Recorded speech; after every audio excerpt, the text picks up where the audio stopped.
Now the big question, what's next for Iran? That's right. Could new leadership emerge after the U.S. and Israeli strikes? Now, across the U.S., crowds gathered in cities like New York and Los Angeles, some celebrating the strikes, others expressing concern.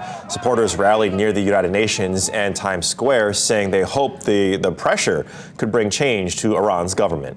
I personally cannot wait to go back to visit my country without fear of getting arrested, getting killed, getting tortured for not wanting to cover my hair.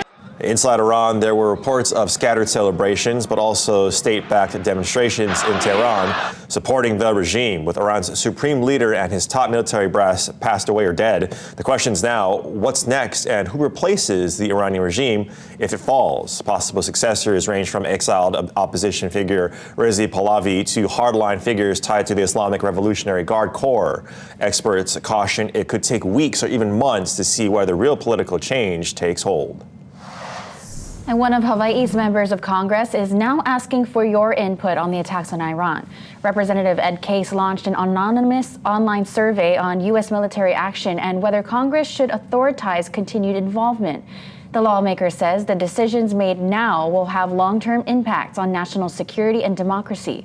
To take the survey, head to KITV.com/links.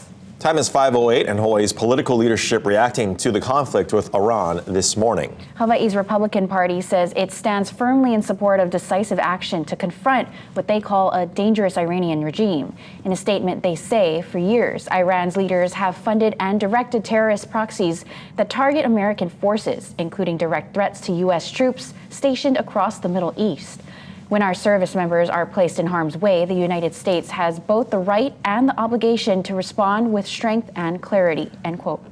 And the Democratic Party of Hawaii is also reacting. They called it a, quote, mistake and a, quote, war of choice, and are demanding an immediate halt to the operations and a return to diplomacy. The statement reads in part, quote, Donald Trump's hubris has once again resulted in the reckless disregard for the Constitution, international stability, and the safety of Americans overseas.